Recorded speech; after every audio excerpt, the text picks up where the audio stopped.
I'm going to try to give you a real quick rundown because we have such a diverse group of people in different fields in here. I wasn't expecting that, so it's very intriguing to me to be able to talk to guys that weld. And by the way, I did run the bevel torch and the grinder on the pipeline, so I know how that was when I was 19 years old. So, you know, I'm not a very good welder though. I can't run a good bead. So I can cut hair, as you can tell. It's pretty simple. Put a 1 on the deal and go for it. So, and I also, you know, worked on cars and did mechanical stuff and just walked back through you guys' facility, and it really is an amazing place. I think you guys have a place to come to school and to learn and your craft and that in a very nice, clean, friendly environment. And that's awesome if you're a student. Real quick deal on me. I grew up in Oklahoma my entire life. I guess I have to say I was born in Arizona. We moved to Oklahoma before I was 1 year old. And so I've lived here my whole life, so I believe I'm a guy from Oklahoma. Grew up in Oklahoma City. About halfway through, at the end of grade school, we moved to northern Oklahoma. I went there through the beginning of high school, and we moved to western Oklahoma. And I graduated high school in Thomas, Oklahoma, which, if anybody knows anything about western Oklahoma, it's about this big. There was 32 kids in my graduating class. It's about 15 miles north of Weatherford. So I didn't go to college. I thought I was an athlete, and the only place it would take me was the Guyman out in western Oklahoma in the Panhandle. If you've ever been to Guyman, there is nothing there. So after a visit, I was kind of like, if that's the only place I can go to college, I think I'll just go to work. And the neat thing about that was, it was in 1982, and the oil field was booming, and you could drive from Weatherford to Thomas without your headlights on at 2 o'clock in the morning because of all the oil rigs. And so I went to work. I grew up out there farming, driving a tractor and a combine, hauling hay, going through harvest. Things I've done in my life: I've built grain bins, hauled hay, harvest, tractor, worked at a gas station, changed truck flats, worked on a mud plant, worked on the pipeline, sacked groceries, painted houses. My dad was like, "You're never going to go broke because you don't have a craft. You can make a living no matter what." And so I learned how to do a lot of different things. I met a young lady in 1983 and we got married. I met her in August. We got engaged in November. We married in February, and she graduated high school in May. It just worked. 31 years later, I'm still married to the same gal.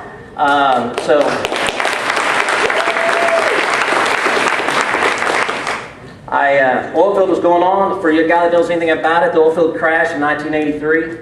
And I'm unemployed and have a lot of debt because I thought it was going to last forever. So I went out and overspent, and me and my wife moved back to Thomas, and I went back to farming.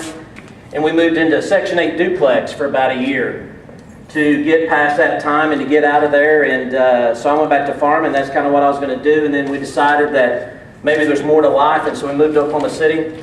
And I answered an ad to, well, I shouldn't say that. I went to work selling insurance from Mutual of Omaha door to door. And if you sell insurance, you get a temporary license, and you're supposed to study and take a test. And I already told you guys I wasn't a very good student. And so I went and failed the test, and then you can retake the test and to get your life insurance license. And I studied for about 15 minutes that time and went back and failed the test again. I was 19, I thought I knew everything. And so at that point, you can't take the test for another 6 months. So I've got a wife at home who's pregnant, and we have bills, and I have to make a living, so I'm flipping through the newspaper, and we had one car at the time that said, car sales, free company car, employee benefits. It was like, okay, great, I'll sell cars for 6 months. I'll go back and study and take my test, and I'll get back to the insurance business because I was really doing great at it. And 30 years later, I'm still selling cars. So that's kind of my life story in a 5-minute synopsis. There was things in there, but you know, the thing about selling cars is when I got into the business, and this is what I always try to tell anybody in the field that you guys are going into, I've never worked a day in my life. Find what you're passionate about. I didn't think I'd be passionate about selling cars, and I fell in love with it. I love the interaction with people. I love the fact that everybody was different. I love the fact that everybody had a different reason to buy a car, needed a different type of car, and different things, and I enjoyed that interaction, and it became a passion. So to me, I don't feel like I've ever worked. I go and have fun every day. And from that, started selling cars in At 5301 North May Avenue in Oklahoma City at a place called John Smickle Chevrolet in 1983. Moved to Tulsa in 1985 to get my first manager's job, and worked my way with that company until some things happened for them that wasn't very good financially. The stock market had Black Monday, and the gentleman went essentially broke at that point. And when I'd worked in Oklahoma City, I worked for a family called the Hudebergs, and they had bought Bill White Chevrolet and were building a new dealership out in West Tulsa. And all the other car dealers in town said, nobody will go to West Tulsa because that smells funny over there where the sewer plant's at, and it'll be broken just a little bit. And I was like, that's a great challenge. I'm going to go to work for those guys. They knew me and offered me a job to work in the finance department and go through there, and I worked there for a long time, for about 9 years, to the point that I'd worked my way to every position other than the general manager, and I was capped out. And so I took a job at a real small dealership for 33.5% of what I had made the previous year to get my first general manager's job. And worked for that gentleman and thought I'd worked there forever, and we never had one sideways argument. One day we had an argument, and I handed him the keys, and I walked out, and happened to be Hudeberg called me and said, hey, I want you to go take over and be my partner at Riverside Nissan. And so in May of 1995, I took over Riverside Nissan and ran it until we sold it in February of 2000 to a Fortune 200 company called Sonic Automotive. And went to work for them on the corporate side and got a great education to work in the public spectrum. Completely different accounting system what I was used to, completely different rules and regulations I was used to, a priceless education. I felt like I did go to college for 4 years with those guys before I went back into the sector and bought the Ford store in September of 2004. Ran the Ford store until 2007 and bought a Pontiac Buick GMC deal. Great timing, November of 07.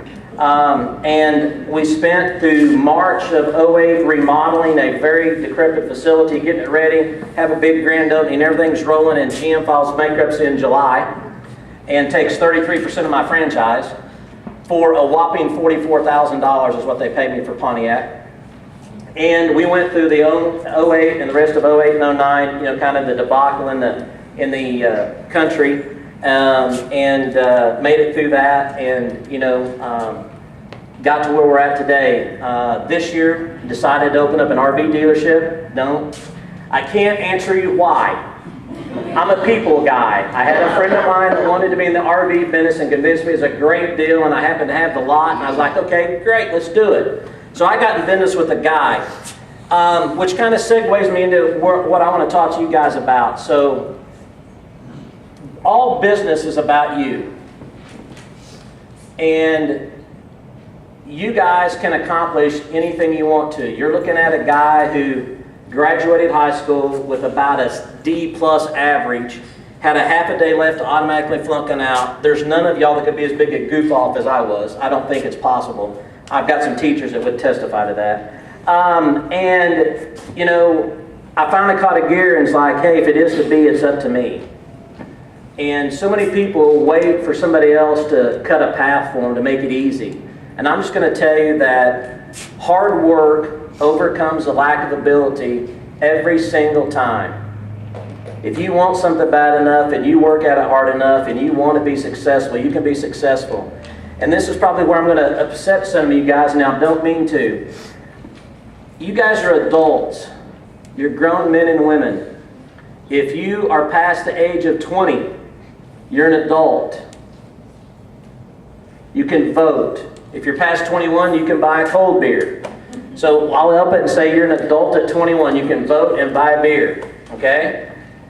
I don't care how you were raised. I don't care what you were raised. I don't care what your parents said. I don't care what your grandparents said. I don't care what affliction you suffered. I don't care what thing bad happened to you. Dust yourself off, pick yourself up, and you choose the way you live the rest of your life.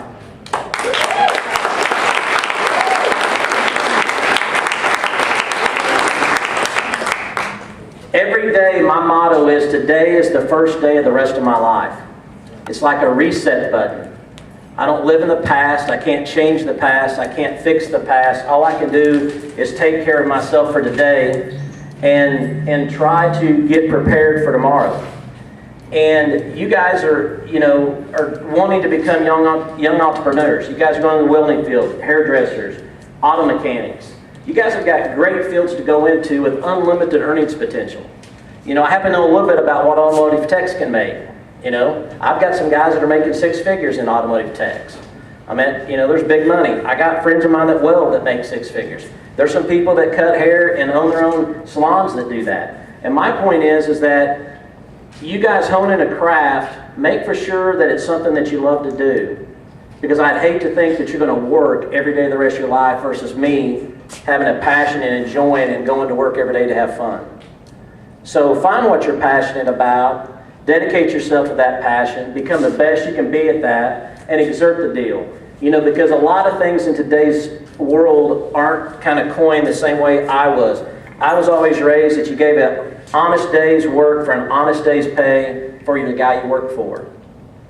I was always taught to be appreciative for the guy that you work for. Today's motto is work as least as you possibly can, and they ought to be happy that you work there. It's not the right motto. You should be thankful that you have a job. Give that person all you've got. And when you go home every night, you need to be able to think about this statement. Did I do everything I could today to the best of my ability to produce the best results for my employer or myself? And if you can say yes, then hey, have a great evening. If you can say no, turn your car back around and go back to work.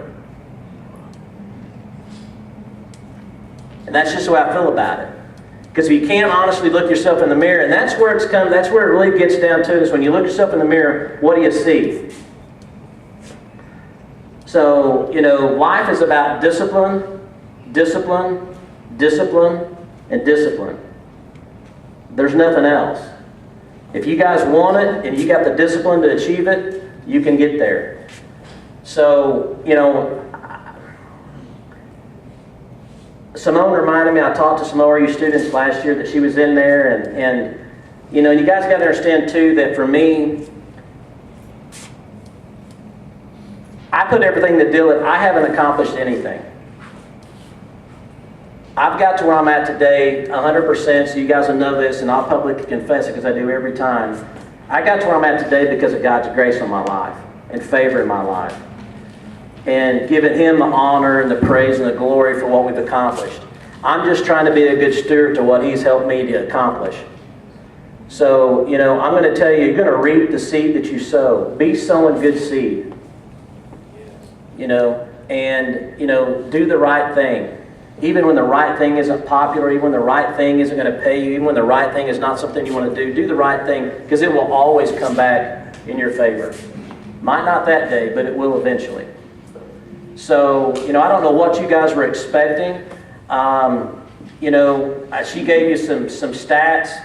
I guess if you want to know a little bit about the dealerships, I've got the 43rd largest volume Ford dealership in the United States out of 3,300 and some deals across the country.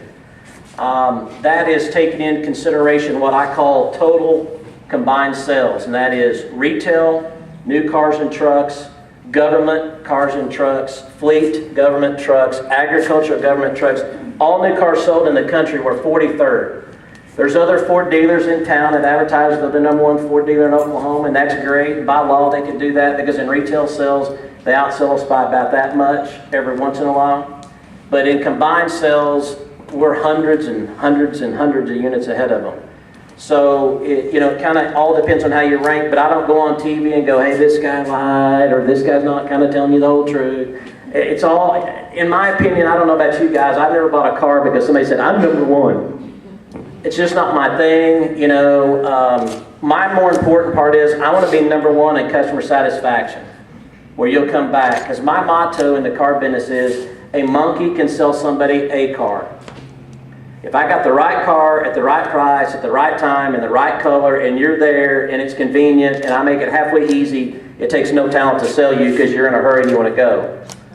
The skill set comes when this gentleman buys his car from me, and tells this gentleman about how great an experience it was, and he comes and buys a car from me, and he tells her how great of an experience it was, and she comes and buys a car from me, and then when his wife wants to buy a car, they come back and buy one. Then when his wife wants to buy a car, he comes back. I don't know if you guys are married, you don't look like it, but they might need some help. Anyway, and then his wife comes. That's where the skill set comes, not to sell a car. If I only sell you a car, I haven't done my job. I want to sell you all your cars for the rest of your life. I want to be the guy that changes your oil every time, the guy that sells your tires, your brakes, your hoses. I want to be the guy that does all your maintenance for you. I want to become a one-stop automotive house for you. Anything automotive that you need. Windshields, bumpers, brush guards, lift kits. I don't care. Anything automotive, I want to be the one-stop shop guy. And that's what we preach and talk about at our stores. How do we become that? Because the industry is gargantuan on sales after a car's bought.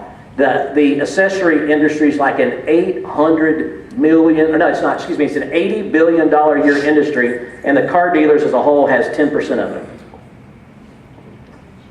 All the rest of the guys that have it are the Hesselbeams, the Hercules, the Robinsons, the Jiffy Lubes, the Goodyears, the Midases, the Meinekes, the Pet Boys, and all those guys. And we've let them have it in the car business because we never paid attention to that side of the business. It's called around-the-wheel service. And we have got to do a better job at that, and we work at that every day. The Buick store, we're kind of out in West Tulsa. We consistently fight for number one, number two in the market in that, and we're way out of the way. The RV deal, like I said, was about a guy who'd been selling RVs, been in the business for 30 years, come to me. I've been in relationship with a gentleman at my church for the last 15 years, was partners at a deal here in town. Kind of thought, man, let's do something different. We'd go to lunch and I'd try to recruit him, and I thought I'd get him in the car business. And he called me one day and said, hey, can we go to lunch? And I said, yeah. And he says, I'm ready. And that was the first time he'd said it in 7 years. And I was like, well, that's good. I would just happen to, I might have a position in the dealership for you. And he's like, no, let's do an RV deal. And so I was like, put a business plan together, and he did. We did it, and he's done a phenomenal job. We opened up technically in January. We didn't get any inventory until like February the 22nd. And so we really didn't start selling anything until March. But from March through September, he was the #1 Aerolite travel trailer dealer, the #1 Starcraft travel trailer dealer in the United States, and the #3 Prowler travel trailer dealer in the United States in the first 8 months of being open. He did a phenomenal job, him and his team. And so, for that, is that a pat on the back for me? No, he did it all. And I'm going to go back and say it's just a favor on his life and mine, and standing in covenant and agreement that we're going to be successful. So, with that, I don't want to spend all my time talking. I'm more interested in what you guys want to talk about. I gave you a 10,000-foot view of my life. I'm sorry it's not more dramatic. I've only been married once. I can't help it. I've got 2 kids, one 28 that's married, my son, and my daughter that's 26. Not a lot of drama or anything to talk about there. So, I'm more interested in what kind of questions can I answer for you guys, you ladies and gentlemen, to open it up. I think one question to start with, what steps did you take? I'm sure you're very successful, and so I'm sure you've had some kind of failures in your life that you maybe made a mistake somewhere. What steps would you take to get back on your feet? I'm going to go back to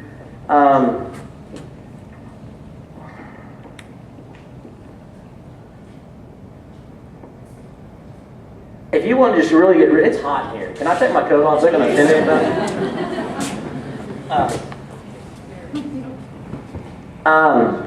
I told you guys when the oil field crashed, I went back to farming. And I don't know if you guys ever worked on a farm, but it paid minimum wage, and I don't know if you guys can, that's probably before some of you were born, but minimum wage in 1982 was like $3.98 an hour, something like that, I think. I think I made $5 an hour. And I moved back into a Section 8 duplex, and me and my wife ended up bankrupt. So, if you want to be just kind of get real with you guys, and I've never said that in a public setting, so there, it's said. I can just tell you that you got a choice to either accept defeat and live in pity, And, you know, it's everybody else's fault because the oil field crashed. I didn't control it. You know, it's nothing I can do. Or you can wake up and start with an attitude of, okay, I got to pick myself back up. I got to dust myself back off. And we got to start building blocks to start going again. And we've got to be better and more frugal and smarter about it than what we did. We were obviously young. Like I said, I got married. She was 18 and I was 19. I'd been out of school a year. And so, you know, that's probably the biggest failure I've ever had in my life. And, you know, you just got to pick up and start over. I mean, like I said, I can't change the past. I already stumbled. It's already there. All I can do is change what I want to be and how I want to do, you know, go from here. And just, you gotta work hard to get there. And I don't know how else to answer the question other than if you want it bad enough, you'll do whatever it takes to get it. Yes, sir. As you're at the top of the automotive industry, where do you see the vehicles going by design? Like as in design of the overall vehicle? More the propulsion system of the vehicle. You know, I tell you what, you know, Ford was one of the greatest motor companies ever. And through the years, they got kind of away from that technology and just became a car company. And then they kind of lost the values and lost the quality deal when all the foreign cars started coming in. And in the last few years, Ford has really got back into the motor industry, and quite frankly, they're building some of the greatest cars I've ever seen. You guys got to understand, when I started selling cars in 1983, no offense to the American-made product, I sold Chevrolet. If y'all want to have a fun, if y'all want to Google something, you young guys, you want to go back and look at a little history, Google Chevrolet Citation, Chevrolet Chevette, Reliant K-Cars, and if you want to talk about having to sell something, we were lucky. We were just happy as a salesman if they got back to the lot on the test drive. So, you know, the cars that we sell in today's world are far more superior deals. Ford Motor Company, and you guys got to understand, I was a Nissan dealer, and I didn't think anybody built anything nicer than Nissan. I was a Chevrolet guy for 15 years. The product that Ford's producing is the best product that's ever been produced and sold in the United States by any manufacturer across the board. Period. You guys need to think about this. We all have sports teams. Think about the greatest sports team in the history, or think about the greatest actor in history, or think about the greatest anybody in history. You guys got to understand, Ford's been the #1 selling truck in America for 36 years in a row. Now think about taking 36 times 365 days, that's roughly about 15,000 days in a row that they've been the #1 selling truck in the country. There's nothing that's ever been #1 that long, ever. And I own a GM dealership, and they make a great truck, but it's not a Ford truck. But the technology, and to get back to your part, the compulsion systems, it's so evolving. I can remember I was at a Ford meeting about 2 years ago, and they said, we're going to launch a V6 truck with an EcoBoost engine in it. And I stood at the meeting and said, that'll be the biggest failure in the history of Ford Motor Company, because the rednecks I sell trucks to will not drive a V6 in their pickup truck. It's the #1 power plant we sell at the dealership today. It outperforms every V8 up to this point, and it's an EcoBoost. It's a 6-cylinder EcoBoost technology that they had in some of the other cars, and now they've got it in the Fiesta, they got it in the Focus, they got it in the Edge, they've got it in the new Explorer, they got it in the new truck, and it'll be across the deal because it upped the horsepower almost 70% and cut the gas and raised the gas mileage almost 70%. So the power plants, we've got electric cars, we've got hybrid cars, we've got gas and hybrid cars, and we've got all electric cars. I think that the technology for, you know, in my opinion right now, the big buzzword is CNG, CNG, CNG, CNG, CNG. I think it's funny because we've had propane for 50 years and it's never been this hot. And it's simply a similar system, except one's low pressure and one's high pressure. So CNG is really hot right now, but I think in the long term, you're going to find that it'll go more to hybrid and gas mixtures than all electric, just because they haven't come up with the technology for an electric car to go very far on a charge, and there's not charging stations everywhere you go. And the other part that I think is dragging CNG down is there's just not enough places to fill up. You know, as guys like Quick Trip get into the CNG deal and they can put it at 100 stations around, then you might see CNG become a little bit better and a little bit more technology. But I don't think traditional motors are going to go away. I just think they're going to be readjusted in different deals because they just keep coming with this technology that gets so much more horsepower on so much less. So, what was your inspiration into, like when you say you was down and out, what I'm saying, y'all went bankruptcy and everything. What was your inspiration to keep on, trying to, get successful? I didn't want to live in a Section 8 duplex the rest of my life. I mean, if you want me to just be honest with you, and I don't mean that bad to anybody that's living in one, I just didn't want to be there, and I had to do something different to get out. And I just didn't want to live at that level,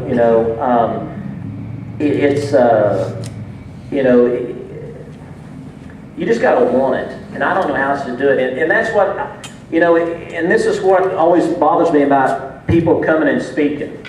And one thing I want you guys to understand, I've listened to some great motivational speakers, and I'm nowhere near in their league. Okay, and I've went, and I've had my staff go, and they've listened to guys like Tex Pritchard, Jackie B. Cooper, Tom Hopkins, Brian Tracy, Grant Cardone, Joe Verdi, and those guys like that, and they do a great and incredible job of motivating the crowd. But the problem is when everybody comes out of there, they're on this great big high. And man, we can conquer the world, and they're walking around, and they're this tall, and they're bulletproof, and man, I got the world by the tail. About 3 days later, they're about 5 feet below where they were, where they ever went in there. Motivation from other people is temporary. It's like excuse my terminology, it's like a junkie needing a fix. He can get a fix, and he can get past and get back up high for a little bit, but when he comes back down, he's lower than he crashed. Motivation can only come from within. I can't motivate you. You have to motivate yourself. And you got to figure out what that is that motivates you to do it. I didn't want my kids to be raised there. I didn't want my kids to go through what we did. Oddly enough, I was in high school, and I don't know why it bugged me, but there was a kid in our class. Like I said, there were 17 girls and 15 boys, which was great odds for me. I could always get a date. Because I didn't have a whole lot more hair back then. So, they have those stupid things in Europe, like the most likely to succeed, the biggest flirt, this and that. Well, the guy that got most likely to succeed, his daddy was the president of the bank. He was a spoiled, rotten little rich kid, and it always bugged me. Who went to school and went to OU and got his big degree, and he's a big attorney, and everybody's like, oh, that's great. He's still practicing law in Oklahoma City, in Norman, lives next door to his mama in Norman. And, and my point being was it always bugged me that he got it, because I was like, why? Didn't anybody ever take me serious? And it was just like a deal, and it's kind of like, then when I didn't go to college, and, I had all these teachers say, you're never going to be anything if you don't go to college. I'm kind of like, I just disagreed. So I let little things in my head motivate me that, he's no better than you. It doesn't matter that his daddy had money and yours didn't.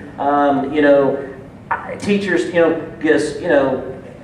teachers are like, you listen to the press, and first off, I want to clarify, I think every teacher in the nation's underpaid. Okay, so it's not big. Anyway, okay, and just honestly, okay, it's pathetic what the teachers in the state of Oklahoma work for, in my opinion. But I'm sitting there thinking, you're making 35 or 40 grand a year, and you're telling me that I'm never going to be anything. I'm going to go to college. I'm kind of like, I gotta outdo that. It was a motivational challenge to me. Tell me I can't do something, and I'm going to get motivated.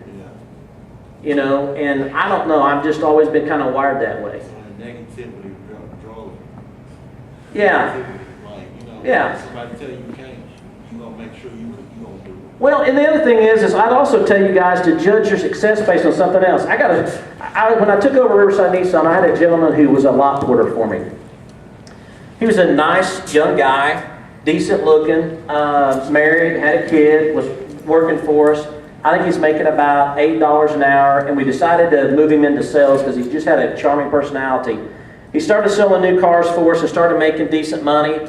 And then the second year into it, he became Salesman of the Year for us and made some pretty good money. And I'll never forget it because he come from a pretty large family and got all excited because he had bought his wife a new car and he bought a new car and they were doing well and he was making some decent money. And a family reunion came along. And I'd been trying to push him that I was wanting him to move from selling cars to this management position we had, and I got him moved to the management position, so I got ahead of myself. I got him moved to this management position, but it was kind of an introductory level management position. It didn't pay about the same of what he'd make his best year selling cars. But as a manager's position, I felt like he was kind of one of those guys you just kind of got endeared to, and I wanted to groom him and bring him up, and I really wanted to transition from there into sales management over the next 18 months. But he went to a family reunion, and him and his wife got loaded up, they got dressed up, they got in their car and they drove to the family reunion, they hung out for 3 days, he come back on that following Monday. I was like, hey Rodney, how'd the family reunion go? Man, it was great. I figured out I'm the most successful Jeffries in the whole Jeffries clan. I was the only one that had a new car, my wife had nice clothes, and I was making more money than anybody else in the Jeffries clan. And I never got him to move because in his opinion, he'd elevated himself beyond all of them, so he was a success. Please don't judge your success based on your parents. Because I can assure you, if your parents are great parents and great people, they really would want you to be more successful than them. I want my kids to be more successful than me. And I would hope that you would want to be more successful than your parents, so pick somebody else to be where you want to get to. Why are you setting your sights so low? I'm not picking on your parents, I'm just saying that just because you're the most successful person in Simone's family, that doesn't mean that Simone can't be 10 times more successful than she is. So pick somebody that you want to try to get to that level and keep going, because I'm a dreamer. I dream. I got big dreams. You know, I want my kids to be successful. You know, I just got lots of things I want to do. Okay? I woke up at 5:15 this morning. That's just me. Sleep's overrated. You guys want to? I'll give you a motivation. Sleep is overrated. Okay? I was at a church function last week and they made me wear a red t-shirt. I complained the entire time, and I told the lady I'm never volunteering if I got to wear a red t-shirt. She goes, you have such an issue with red. And I go, red means stop, and I hate to stop at anything. Give me a yellow shirt, I'll be cautioned. Give me a green shirt, I want to go. Sleep keeps me from going, because when I'm sleeping, something's passing me by and I don't know what it is.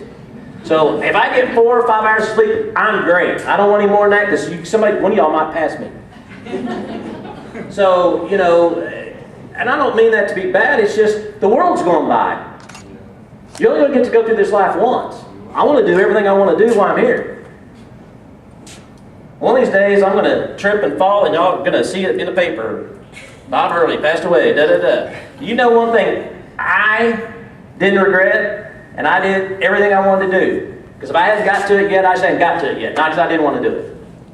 I mean, and that's kind of, and it might sound, I don't want that to sound awkward, it's just, you guys can do whatever you want to do. I mean, I walked back to you guys' shop. I was like, I remember what some Josh's smells like. Oh, that's great. You know, I was looking at the wheel. I never could run a beat. It always bugged me. I could run it, but it wasn't pretty like the other guys. You know, welding's just a cool deal. It's an art form. You know, and it's just a neat field for me because it is wide open for these guys. And I'm going to tell you, the one thing we struggle with in the car business is people. I need technicians. I don't need them this week. I need them 365 days a year for the last 9 years. Okay? I wish you guys that were cutting hair, I'd say I need y'all more, but unfortunately, if you can figure that out to make it grow, you'll be my barber forever. So, you know, you guys are all in fields that need it. I know friends of mine, they're in the big trucking industry. They need big truck techs. You know, that's their number one. That's our number one issue in the car business is technician, technician, technician, technician. You know, and if you want to make a tech mad, call them a mechanic. Oh, they get all mad and bent out of shape.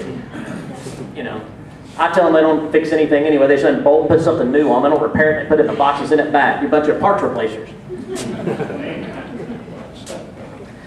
Just kidding. Yes, ma'am. What advice would you give to someone who is not planning on starting their own business? They just want to find a good career and work under someone. What advice would you give to them? You know, a lot of guys will go to work and they get mad and they'll go to the next place, and they get mad and they go to the next place. I'm just going to tell you, the grass is green everywhere. Every company goes through a time where a sprinkler breaks down and the grass turns a little brown until they get the sprinkler fixed, or a weed will pop up. But eventually everybody goes back and refertilizes, refixes their sprinklers and refertilizes and cleans the weeds out, and it'll get back to dark green grass again. Don't jump ship so quick.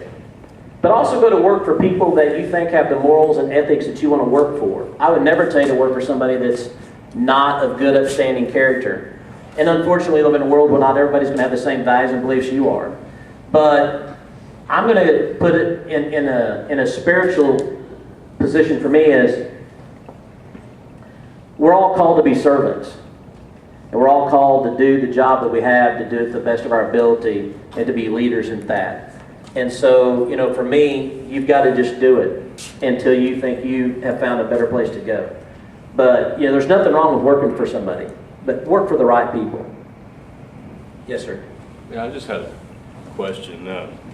This is a chance for me for a second career, and so I did some research and at different Oklahoma technical schools, and after coming here and seeing the resources and the shop, Snap-on everything, which is, you had me in Snap-on here. That's a And- guy thing, by the way. Yeah. Now that I've had a chance to meet my instructors, Bill has actually wrote in ASC questions. I mean, what I'm getting at is that how does OTC, if I come and I apply for a job at Bob Hurley, which I have talked to your sales, or not your sales, but your service manager, and was very impressed with him. But I want to know, does OTC, how do you view and what do you want as a candidate versus, let's say, the other technical college in Okmulgee, which, by the way, I went there, I love this place better. This place is nice. Well, first off, are we in a room of confidentiality here? I'm not a big old Mulgee fan because they never ring my door, and I've been a car dealer for 9 years and been in the business for 15, and nobody's ever knocked on my door and said, hey, could you take some of my recruits? Okay? Like that. So, to be truthful about it, you know, I think that you're at a great place. I agree. I just walked through the facility and toured. It's incredible. The equipment you guys have had, it's all top notch. I went through the welding shop. It looks awesome. I mean, I hadn't seen many big welders in a row in my lifetime. These are all masters. You know, Yeah. and seeing it, and I would just tell you that OTC is new. Yeah. The reputation is yet to be determined. Yeah. But you got to understand, in my opinion, their reputation is going to be based on how you gentlemen go out in the workforce, and the job that you do where you go to work will determine OTC's future. So in my opinion, the burden's on you guys. It's not on Bill. It's on you. Right. That's right. Okay, so if you guys go out in the workforce and dealers like me hire you, and you guys go to work and do a great job and do your job to the best of your ability and use all the skill sets these guys have taught you, OTC will be the #1 premier automotive college in the country. But it's only going to be as good as the results they produce, which are you guys. And it doesn't matter how much they pour their heart and soul in. If you guys don't go to work and pour your heart and soul in it, they're not going to get a good reputation. That's it. Because they're going to be judged on what they produce. Well, Yes, ma'am. What is the single most important soft skill that our students should have when they leave here, regardless of the industry they're going into? Listen. Listen. Listen. Listen. It goes back to that old model that your mom or dad used to say, hey, God gave you 2 ears to hear and 1 mouth to talk. You know, all my life I always heard to be a great salesman, you had to have a silver tongue. You were born with it. I'm telling you, there's never been a natural born salesperson. It's an acquired skill, just like it is to be an acquired welder. And I'm going to tell you that if you'll shut up and listen long enough and quit trying to talk everybody into buying something, they'll tell you what it takes to sell them and just give it to them and they'll buy it. Listen. If you guys will listen, the world will listen to what people are telling you. You can accomplish whatever you want to. And pay attention. I mean, I don't know if that's kind of what you were wanting to know, but, you know, from a soft skill set, just to listen. Yes, ma'am. Aside from striving to be the best at customer service, what else would you say is one of the biggest things to promote word of mouth? To promote word of mouth?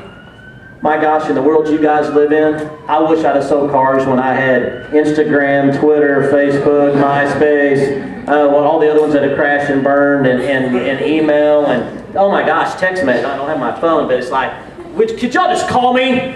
Oh my gosh, I get tired of typing. I'm not that good a typer. You know, word of mouth, in my opinion, is so easy now because you can go so viral. And I'm just going to tell you guys, you have got to promote yourselves. You know, and whether that's through Facebook and getting your friends and families and referrals to promote it and get it out there, especially if you're going to start your own shop, if you're going to talk about cutting hair, you got to get all your friends to let them cut your hair. You got to get them to tell all their friends. You got to get them to put on their Facebook, your Facebook, you know, run ads, do radio. I mean, you got to get out there. And then once you get up and established, then you can kind of get a plane and maybe not have to spend so much to do it, but you've got to get established. And the best way in the world we live in today is the viral world. It's just so fast. Yes, sir. You've worked for several years in several different businesses. What do you look for when you go into hires? When somebody comes in to be hired, is there anything that stands out that would put us, for you to be able to hire us? You ever heard of the word first impression? Yes. Tuck your shirt in, pull your pants up off your thing and put a belt on. Try to cut your hair. I understand that earrings and tattoos are an expression of personal expression. I have guys that have them, and I have guys that work for me that have them. But to wear it like a badge of honor and come in with your shirt toe hanging out, your blue jeans hanging down, your hair not groomed, and your mustache not groomed, and, you know, you gotta, I'm not asking you to be somebody that you're not, but at least respect the person you're going to meet well enough to wash, you know, to brush your teeth. Because that's going to be the first thing that, you know, my opinion, I'm going to look at is how do you present yourself. You know, if you walk in like this, I'm here to get a job, and you got your... People come to put a job application with pajama bottoms on and wearing a pair of flip-flops. I'm not kidding you. I run a sales ad, and you come up and sit as my switchboard operator, and they'll come in with their pajama bottoms on and flip-flops on and go, I think I want to sell cars. You know, and then once again, in the interview, when you're listening to somebody talk to you about what they have to offer, don't be so quick to respond. Once again, listen, and then answer the questions. And they're going to give you a chance to ask questions too. But just present yourself well. Be confident. Nobody wants to hire somebody when they can't look you in the eye. Look somebody in the eye. The problem with the same thing I told you is great about the viral world is we are stuck. I don't know who this is. Is this yours? Okay. You can have it. We're so stuck in talking like this. You need to look up. Look somebody in the eye. Don't take your phone in the interview. And darn sure don't look at it when you're interviewing. Darn sure don't take a call or text somebody back. Leave it in your car. The world will not, I promise the world will not stop turning if you leave your phone in a car for an hour-long interview. And look them in the eye. Okay, we have one last question. Yes, ma'am. And then we've got some things for you. Okay, so we like to ask all of our speakers, what is one thing, well, the name of this organization is called Shift. So shift your mindset, propel your career. What's one piece of lasting advice that you want to impart on all of these students and faculty and staff that are in this room? No pressure with that one.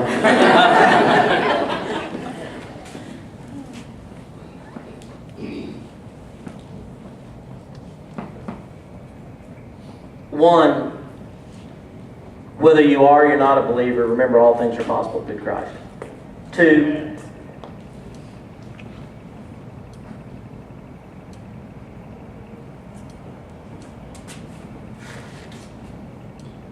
you've got to present yourself. You're a product.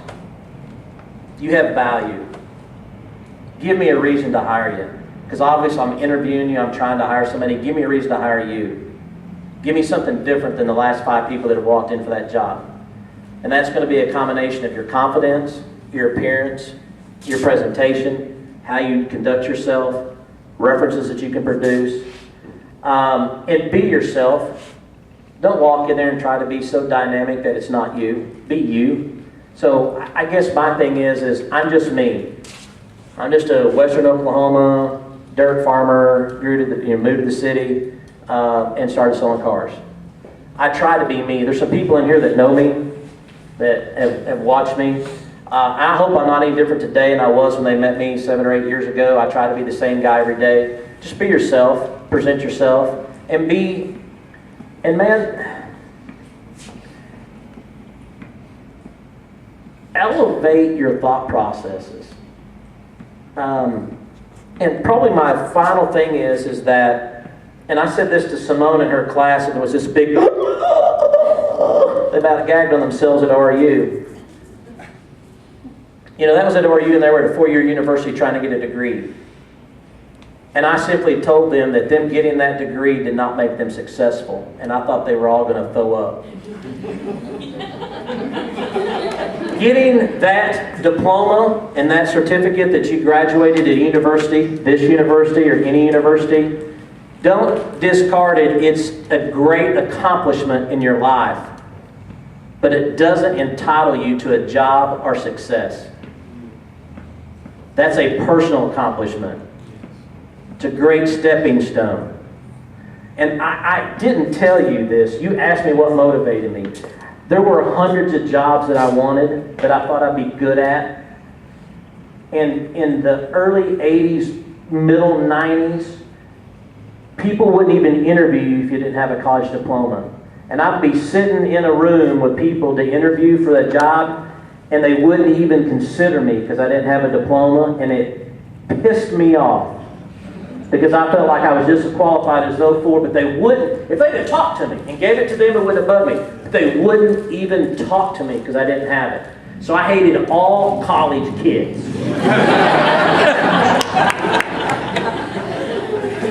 So, you know, and I don't mean that bad. So you want to know what motivated me? That motivated me. Okay? But, hey, be proud of what you do. Be happy with what you do. And be happy with yourself. And live your own life. Don't live the life that somebody's told you you have to live. Okay? That's all right. I'm thankful for her for her time.